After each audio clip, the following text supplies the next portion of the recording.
Buenas tardes, queridos alumnos. Soy la profesora Alejandra de la clase de informática del Centro de Capacitación y Desarrollo Educativo, CECADE. Les mando un muy fuerte abrazo, espero verlos muy pronto, espero que todos se encuentren muy bien. También le mando saludos al licenciado Ballesteros, nuestro director, espero que se encuentre muy bien. Continuando con la clase, el día de hoy vamos a hablar acerca de un programa que forma parte de la paquetería de Office, que es PowerPoint. Este programa nos sirve como una herramienta gráfica para la elaboración de presentaciones que pueden ir desde lo más básico hasta presentaciones profesionales. Es un programa que nos ofrece procesamiento de texto, esquemas, dibujos, gráficos, imágenes, pueden ser imágenes que puedas cargar desde tu computadora o imágenes prediseñadas, imágenes de la red, muchas cosas más. Nos brinda una amplia variedad de herramientas para elaborar una presentación. Ya lo habíamos comentado con anterioridad, siempre tratar de que nuestros proyectos sean visualmente atractivos para que llamen la atención de la audiencia. Vamos a hablar un poquito acerca de la historia de PowerPoint. Comienza cuando Bob Gaskins, un alumno de Berkeley, tuvo la genial idea de aprovechar las tecnologías gráficas emergentes para hacer presentaciones.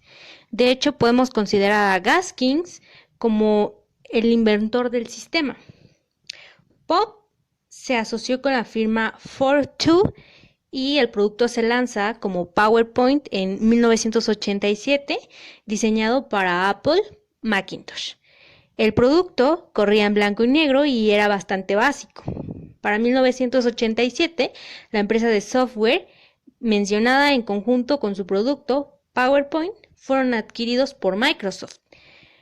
La versión para Windows dio a luz en 1990.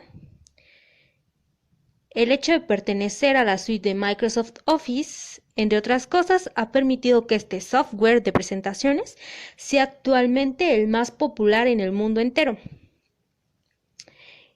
Las posibilidades de trabajo que nos brinda son crear presentaciones, nos permitirá crear presentaciones.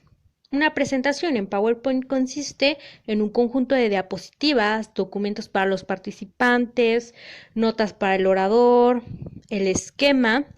Todo se va a almacenar en un mismo archivo y a medida que creemos cada una de las diapositivas estaremos creando la presentación. Ok, ¿qué es una diapositiva? Las diapositivas constituyen las páginas de una presentación. Las diapositivas pueden tener títulos, texto, gráficos, objetos, formas, elementos visuales. Y podemos imprimir las diapositivas para que a la hora de realizar una presentación tengamos de forma física lo que vamos a tener también en forma digital.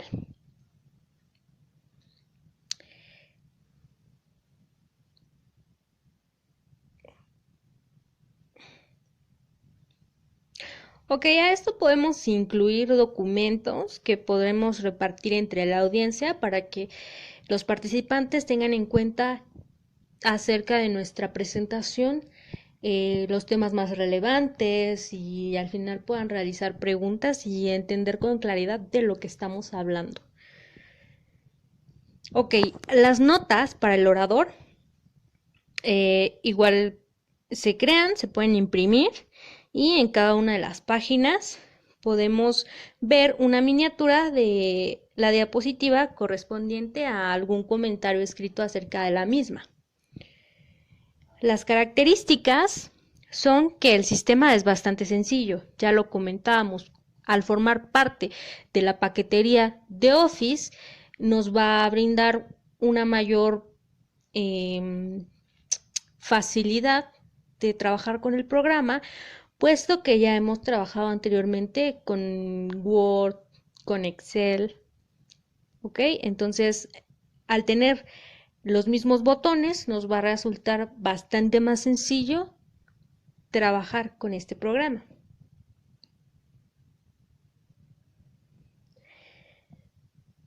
Para realizar nuestras diapositivas, podríamos escoger entre una gran variedad de plantillas que nos brinda el programa, o podemos diseñar nosotros nuestras propias plantillas, incluyendo logos, colores propios, supongamos para alguna empresa, para alguna organización, una guía de colores que a ellos corresponda con su logo.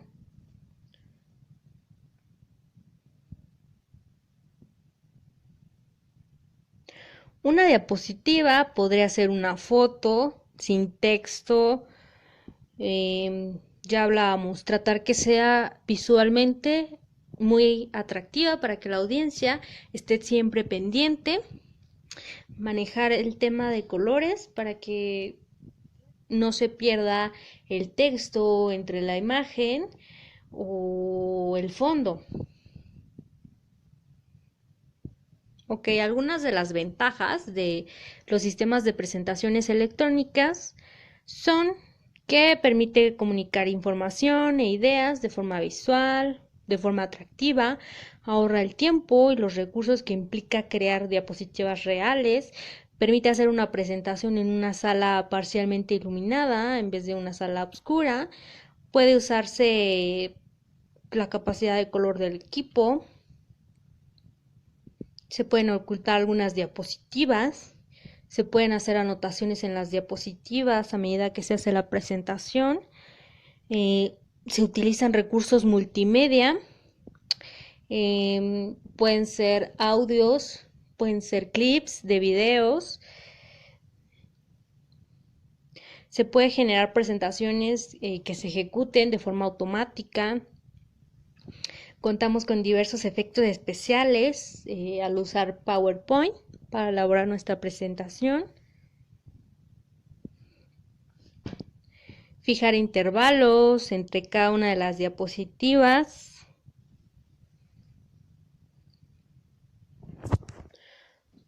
Ok, un punto bien importante a la hora de elaborar una presentación van a ser las siguientes recomendaciones.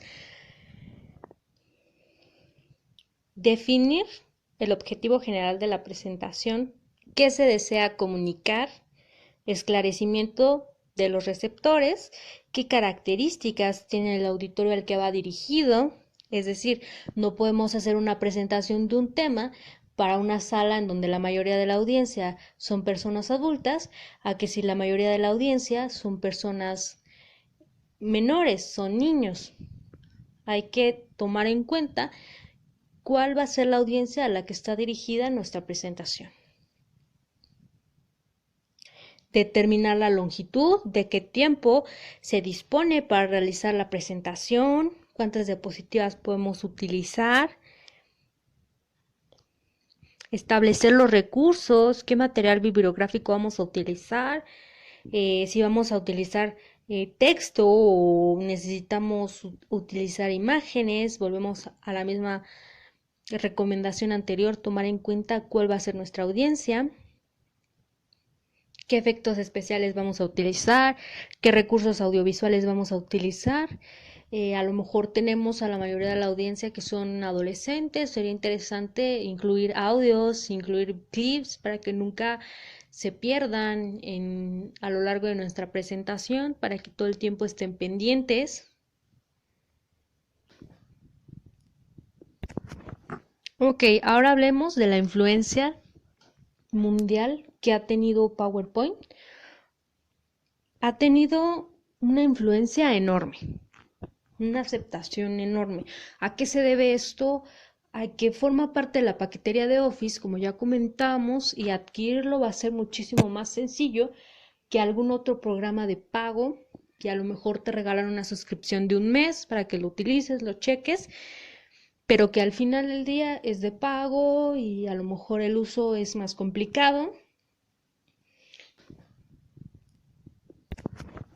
Ok, ahora hablemos de la influencia mundial que ha tenido PowerPoint. Ha tenido una influencia enorme, una aceptación enorme. ¿A qué se debe esto? A que forma parte de la paquetería de Office, como ya comentamos, y adquirirlo va a ser muchísimo más sencillo que algún otro programa de pago, que a lo mejor te regalan una suscripción de un mes para que lo utilices, lo cheques, pero que al final del día es de pago y a lo mejor el uso es más complicado.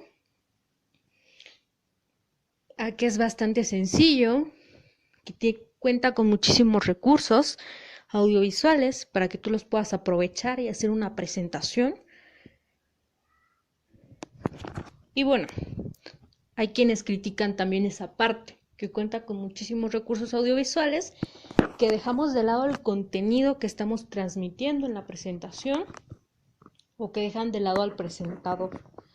No debe ser así, al contrario, debe ayudar a que el presentador se sienta más seguro del material que tiene, del material que elaboró y el cual está presentando.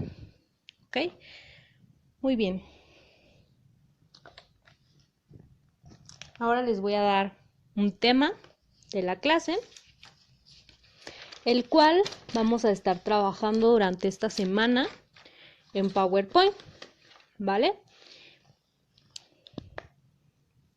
Les voy a leer el artículo. La autora del artículo es María Fernanda Morales y el título del artículo es Psicología del terror, el origen del miedo. El cómo reacciona una persona ante distintos estímulos, como ver una película de terror, subirse a un juego mecánico o ser víctima de un asalto, está determinado por el cerebro. El miedo funciona como un mecanismo de sobrevivencia ante algo que nos pone en peligro. Distintas investigaciones han intentado armar el intrincado rompecabezas de cómo este funciona en nuestro cerebro, pues entender cómo nos asustan y por qué al mismo tiempo nos fascinan las películas de terror es tan solo uno de los vehículos que los científicos emplean para lograr responder a la incógnita primordial. ¿Cómo se desarrolla el miedo? Una investigación realizada por la Universidad de Aarhus en Dinamarca, publicada a finales del año pasado, sugiere que los cinéfilos encuentran placer en las tramas de terror por la experiencia imaginativa que les deja. Es como si el espectador se entrenara a cómo tendría que actuar si una invasión zombie se hiciera presente en su ciudad o terroríficas criaturas se cruzaran frente a él.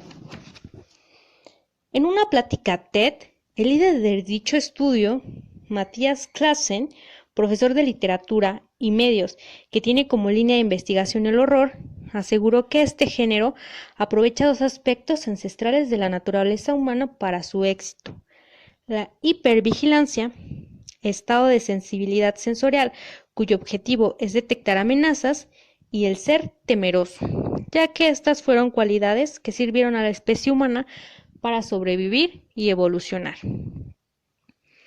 El entretenimiento funciona transportándonos imaginativamente a mundos virtuales que están llenos de peligro. Detalla: cuando esto ocurre, se crea un espejo con el protagonista mientras se enfrenta a amenazas terroríficas. Este circuito de retroalimentación positiva hace que la mayoría de los espectadores salgan satisfechos de la sala de cine en lugar de asustados. Y con ello concuerda el profesor Hugo Sánchez Castillo, jefe del Laboratorio de Neuropsicofarmacología y Estimación Temporal de la Facultad de Psicología de la Universidad Nacional Autónoma de México.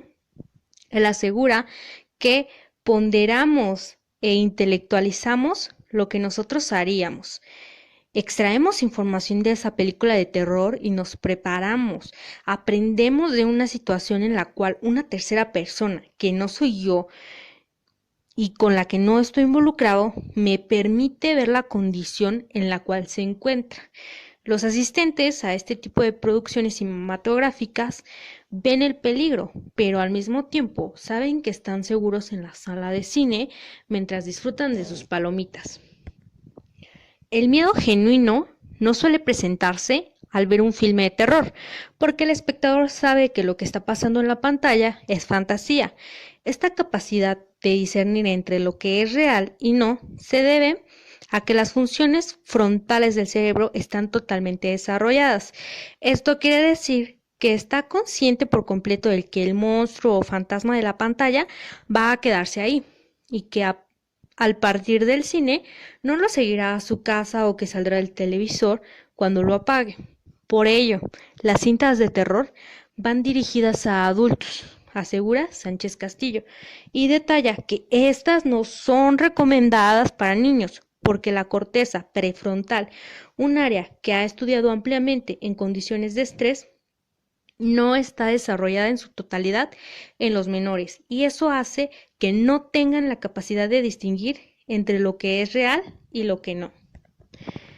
Es por ello que si a un infante se le obliga a observar una cinta, puede pasar toda la noche creyendo que el protagonista de la misma lo atacará porque para su cerebro fue algo que de verdad ocurrió y no lo ve solo como una historia de ficción, por más que sus padres les repitan que no fue real. Él creerá que sí.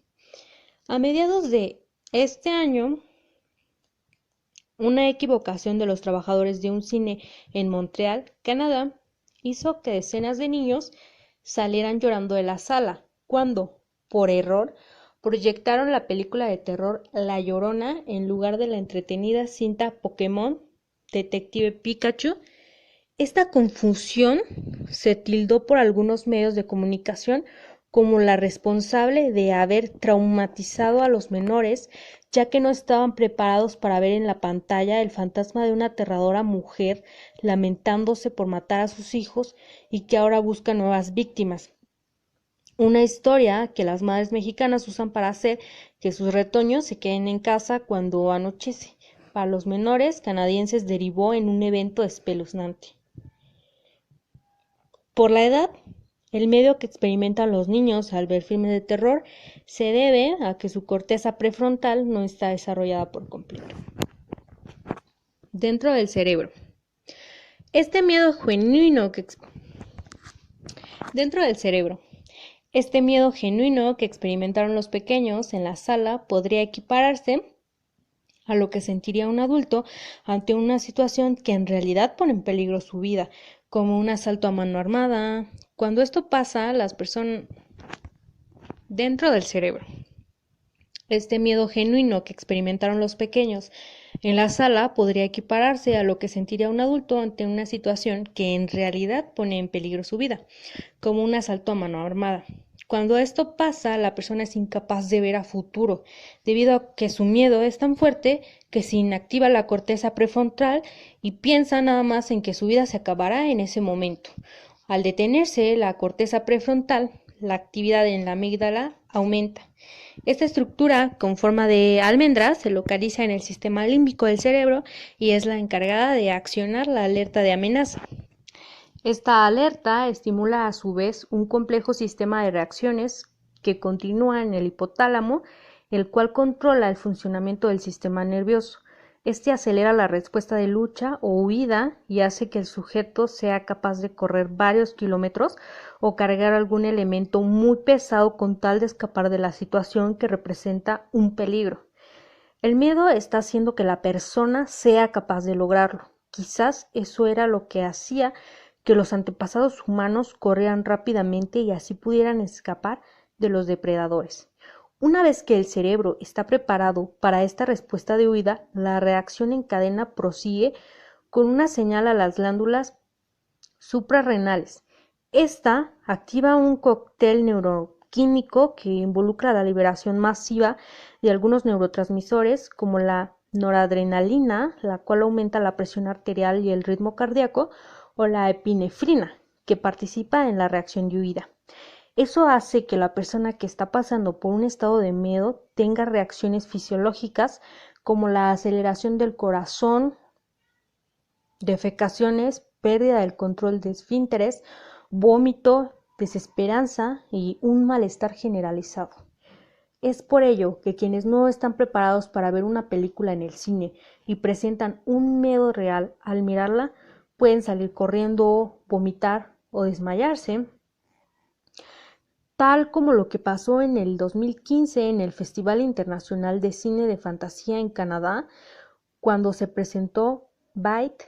Los organizadores repartieron en la entrada bolsas para vomitar y aunque algunos tacharon la medida de exagerada, al final un par de personas hicieron uso de ella y otras dos incluso se desmayaron. La temática de una joven convertida en un extraño animal parecido a un insecto que necesita carne humana para alimentar sus huevos fue demasiado repulsiva para ellos. En otra ocasión, según reportaron medios de comunicación, algunos cinéfilos necesitaron la ayuda de los paramédicos cuando se desvanecieron durante la proyección de la cinta Raw en 2016 en el Festival Internacional de Cine de Toronto, Canadá. Las escenas en las que la protagonista se convierte en caníbal y devora carne humana resultaron muy explícitas para varios asistentes. Quitar el miedo. En 2015, la psicóloga Mónica Hexstein de la Universidad de Bonn, Alemania, buscó cómo eliminar el miedo a través de la nariz.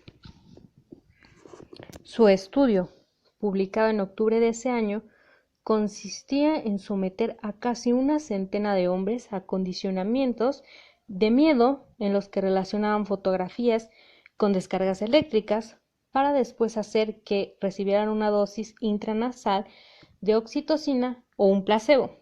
Con ello, la actividad de la amígdala disminuyó y de la corteza prefrontal aumentó, haciendo que el miedo se redujera en los pacientes a los que se les administró la hormona, aunque en ese entonces la investigadora declaró que era muy pronto para recomendar el uso clínico de la llamada hormona del amor en terapias basadas en la extinción del miedo y ansiedad. Sugirió que en un futuro podría tener un papel terapéutico y clave en la psicoterapia para tratar trastornos de ansiedad social y el trastorno de estrés postraumático. Efectos del pánico. Un ataque de pánico se da por periodos repentinos de miedo intenso. Cuando esto ocurre, el corazón de la persona bombea con más fuerza que antes. El cuerpo se empapa de sudor, de la cabeza a los pies, le tiemblan las manos y le cuesta respirar. Parece que todo se mueve a su alrededor, se marea, sus piernas se entumecen y empieza a sentir náuseas. No va a morir, pero el sistema nervioso puso en marcha todos los mecanismos de miedo, aunque sin ninguna amenaza que lo justifique. Este incómodo malentendido cerebral es un ataque de pánico. Es una experiencia espeluznante que cuando se repite mucho impide llevar una vida normal. Además, aumenta el riesgo de sufrir cardiopatías e infartos. Una de las hipótesis acerca de este trastorno está relacionada con la existencia en el cerebro humano de un sistema de alarma de la asfixia que se activa cuando menos lo esperamos. Sería el encargado de detectar un incremento en los niveles de dióxido de carbono y avisarnos que estamos a punto de quedarnos sin aire. Lo interesante es que algunas variantes del gen que controla los sensores del CO2 en la amígdala, la sede del peligro del cerebro, están asociadas a los trastornos de pánico. Los expertos sospechan que si estos mecanismos se vuelven demasiado sensibles, se disparan, por ejemplo, cuando las personas se ven rodeadas de mucha gente y empiezan a sentir que les hace falta el aire. 1. El cerebro, la atención se focaliza en la supuesta amenaza.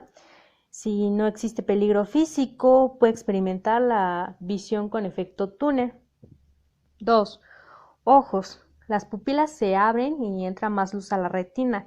Esto propicia que se perciban los movimientos rápidos con un efecto de cámara lenta. 3.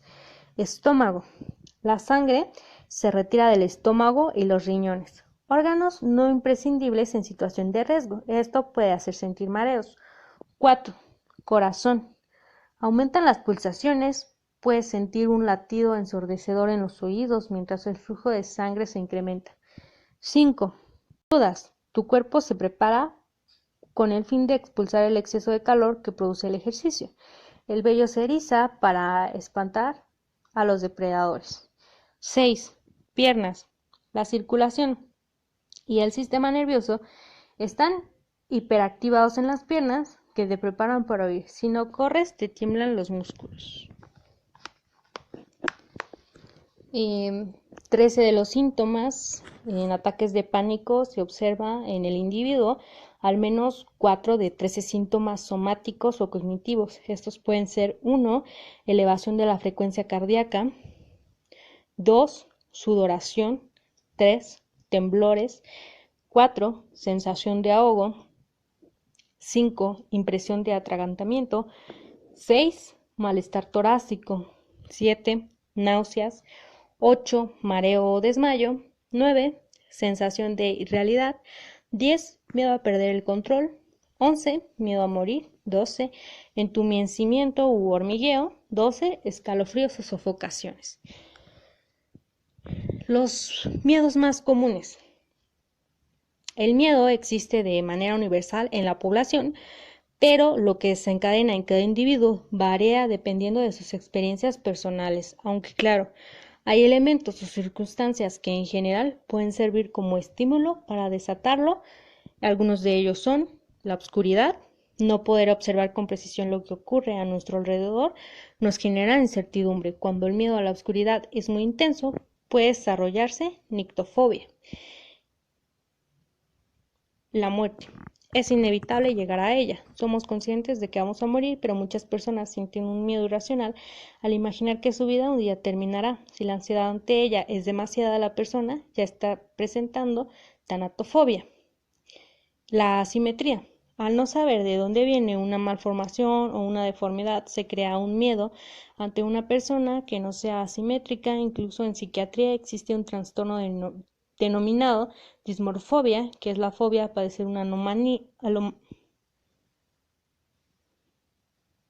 Si a una persona le ponen una pistola en la cabeza y siente que lo van a matar, le dará mucho miedo, y si 10 años después lo vuelven a hacer, le dará mucho miedo otra vez, es decir, no se habituará a una cuestión real que ponga en riesgo su vida.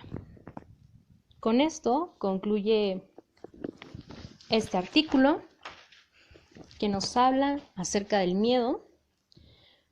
Como ya se podrán dar cuenta, nos habla acerca de cuáles son los factores que hacen que las personas tengan miedo, cómo es el miedo para los adultos, para los infantes, por qué no están recomendadas las películas de terror para las personas menores, para los niños, porque todavía no está desarrollada la parte frontal de la corteza cerebral de un niño y puede que no distinga entre lo irreal de la película y su propia realidad y empiece a existir en él confusiones entre lo que es real y lo que no, y lo cual le va a producir muchísimo miedo. También nos hablan de cuáles son algunos de los efectos que presentan las personas cuando están ante una situación de miedo y cuál sería la diferencia ante experimentar una situación de miedo estando en una sala de cine a la hora de ver una película de terror, que ya sabes que vas a ver una película de terror, a que si estás en la calle y experimentas una situación que tenga que ver con situaciones que te pongan a sentir miedo. También ahí el artículo nos comenta de un error en un cine en Canadá, en Montreal, en donde los niños iban a ver Detective Pikachu y les pusieron La Llorona. Entonces, bueno, ya hablábamos, ¿no? Un niño no va a entender lo irreal en una película de terror, y menos si él no estaba preparado para ver dicha película. En ese caso el error fue del cine, que proyectaron esa película, y del por qué no es recomendable que los niños vean películas de terror. ¿Ok? Muy bien. Entonces, con lo que vimos en la clase de hoy, que es desde lo que es PowerPoint y el artículo que siempre vemos, nuestro tema de la clase, leemos un artículo y con ese artículo trabajamos, vamos a elaborar algunas diapositivas en PowerPoint con la información que les acabo de dar. Van a crear, a lo mejor en una diapositiva van a poner el título. ¿Qué es el miedo? El título ustedes lo escogen, pueden poner qué es el miedo, cómo se genera el miedo, cómo se origina el miedo desde la antigüedad, cómo trabaja para que exista la evolución del ser humano, porque los niños no pueden ver películas de terror. En fin, el título lo pueden escoger y van trabajando con los subtemas. Lo mismo. El miedo en el cine,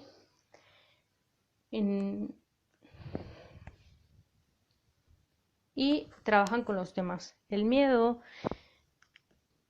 desde el aspecto cinematográfico, ahí podrían poner algunas películas de terror que han sido importantes, que han sido famosas, que han sido populares, y así empiezan a desarrollar los subtemas. ¿Cómo se origina el miedo? ¿En qué parte del cerebro se origina? ¿Cómo ha evolucionado? En fin.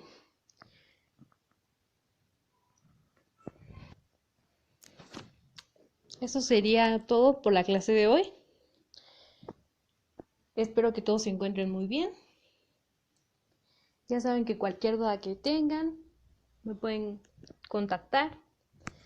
Pueden contactar a sus demás profesores. Ya saben, hemos estado trabajando a través de las plataformas digitales. Voy a subir la información también al Classroom y a la página de Facebook para que puedan acceder a ellos. Les mando un fuerte abrazo, espero que se encuentren muy bien. No olviden seguir las medidas de higiene y seguridad, que son mantener una distancia sana entre las demás personas, usar cubrebocas, usar gel antibacterial, lavarse las manos.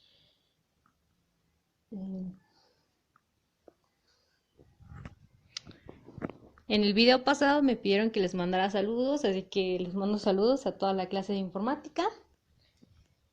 Y espero que se encuentren muy bien y les mando un fuerte abrazo. Pongan en los comentarios qué es lo que a ustedes les da más miedo.